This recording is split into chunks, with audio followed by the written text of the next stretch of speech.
What's the first thing to do? Self-discipline. Why? I'm going to ask you why. First battle lang mo. First battle lang mo punta. Why? Anong pinaka-first is Ang discipline? bunot-bunot niya. Unang ground zero. Ato ibutang Ato ibutang sa tinuod nga kinabuhi. I'm going to ask you, unsa ka nga grade 1 karon, grade 12, grade 11. Mabot ka ka grade 11 kung wala ka disiplina sa pag-eskwela. Ha? Ha? Dili, di ba? Kung wala ka disiplina nga estudyante, dili ka mabot og grade 11. Same thing sa imong pagtuon aning instrument. Same gyud same gingon ako ibutang sa tibo sa tinuod nga kinabuhi. Mabot ka grade 11 kung nagreklamo ka sa imong papa nga pakapoy kayo pa. Di ko ganahan.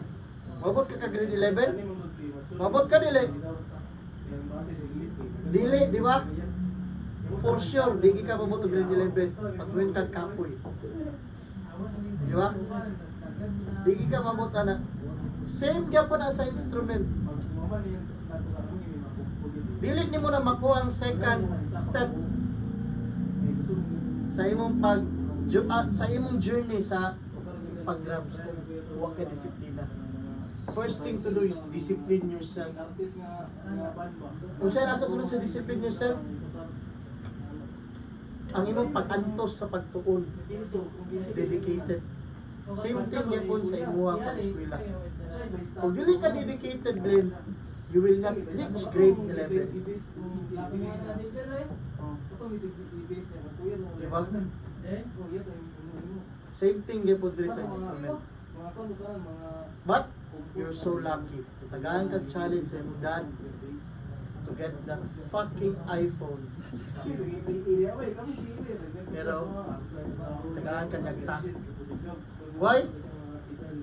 Ang kinabuhi lang gusto sa imong papa na competitive ka. Ang tao nga dili competitive, Loser. unsa man?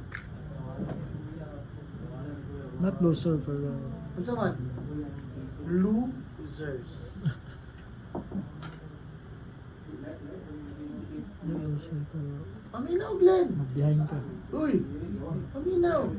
Gusto ka ma-losers ka? Gusto ka maging loser? No. Di ba? That's why kaming kita. Imong daddy nimo gusto magabalo sa imong. Gusto siya magabalo ka. Wala sa magingon sa ako nga gusto na kong ingana kamayo ang akong Glenn. Gusto sa imong dad, nalang kahibalo, bahala gamay. Glenn, paminaw. Wala ako nangasaba nimo ha. Wala ako nangasaba akong gi-share about true life. True story. Diba? Anan ako na tudluan, Glenn. Kung wala sila magpursige, release na naman. Maayaw na sila. Same thing nimo. Nag-abot to kay grade 11, di ba nag-study ka? You pass your exam kay na study ka. Dili ka ko na eh.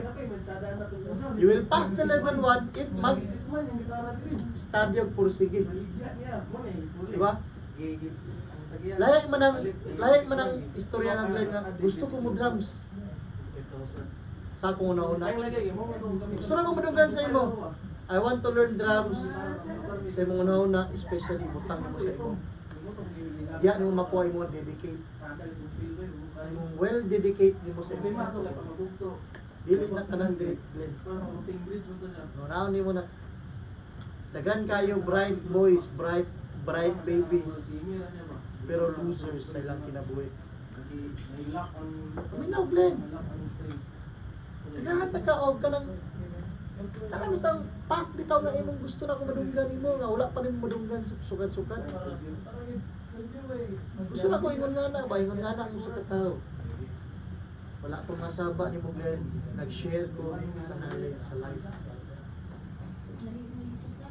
Lain-lain mo share sa imong life sa knowledge sa life. Kung dili lang mo mga makailan mo. Si daddy ni mo. Diba? Busy si daddy ni mo. Pero, nasa permintis. Diba? Same thing yan po na sa imong pagkuhan niya kung dili. Diba? Kung wala siya mag-well dedication work niya, saan niya pag-support sa inyo ah? Diba? Yan na rin na sa Glenn. Ang atong life na to, butang na to, dili na siya, atong life na to, dili na siya tiyo.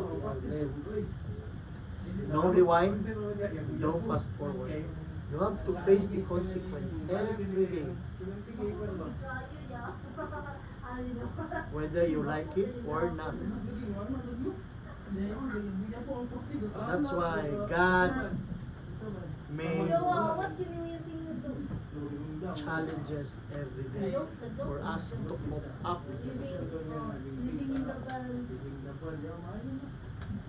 Diba? Diyan mo makita, Glenn. Diyan mo makita, Glenn. Wala na ako pasabot ako sa inyo ba? Well dedicated. Dili ta magreklamo. You're so lucky na may motor.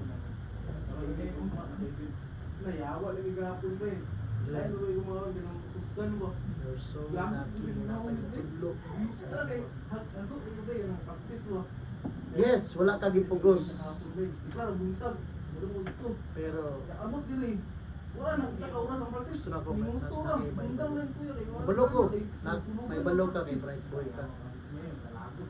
Delicate lang. Ayaw ibutang sa muna una ni mo apoy kayo, drums ka, apoy kayo. To ka kag imong daddy nimo makabalo nag-bass. Wala siya magtuon. Wala na. Ang kanang pagtuon dili ang kanang hilig na to, dili na diretso na sa ato implant. It start with one hello. Hi bass, hi drums. Diba? Tama dili. Starts with one hi and hello. Hi drums. Can I hold you? Can I play with you? Glenn, dili pa ni mo masabtan ka. Grade 11 pa. Someday, somehow, ma-realize na. Dad, kung sa hindi tingalan din yung kauban na naikuan, sakit sa niya. Tanan.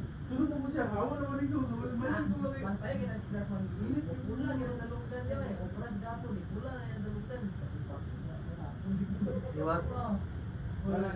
Life sa tao, hindi pwede ayahay. Bisan pagportahan kita, niligyan po na ayahay. Hagi na sa ampan. Hagi na sa props gamay. Wala na, anong yabot na niya? Gusto na ko ba nga maliwanagan ang imong other side sa imong pangunahon ng imong bata. Gusto na ko ka na bitaw. Gusto na ko ma-feel sa imong bitaw. Kana bitaw, hindi lang sa inyo ka ng formal style. Kana pong, tagaan ka pagka ka ng pang kanto-kanto style. Ngana na siya, Glenn. Ha? Cheer up, Glenn, cheer up. Cheer up. Ano na siya? I want to learn drums. Someday, somehow. I will be that good. Diba? Wala ikibuhat sa Ginoo Glenn nga anak diretso, gimaayo diretso. Example. For example, trees, asagi ka ng trees. Diba sa seed? Kung dili di mo na alagaan, Glenn, mabuhay ka ng tree. Kung dili di mo alagaan ang usa ka seed nga imong gitanom, mabuhay ka na siya. Same din. Same pag-drums. Kung dili ka mo pursige, sayang nga ako pagtulog, sayang ang effort sa mga. It's not just an iPhone. Dili lang tungod sa iPhone. So ako, mabalo ka, nangin kayo mabawa. Diba, Glenn? Ito dali. Dili sakto!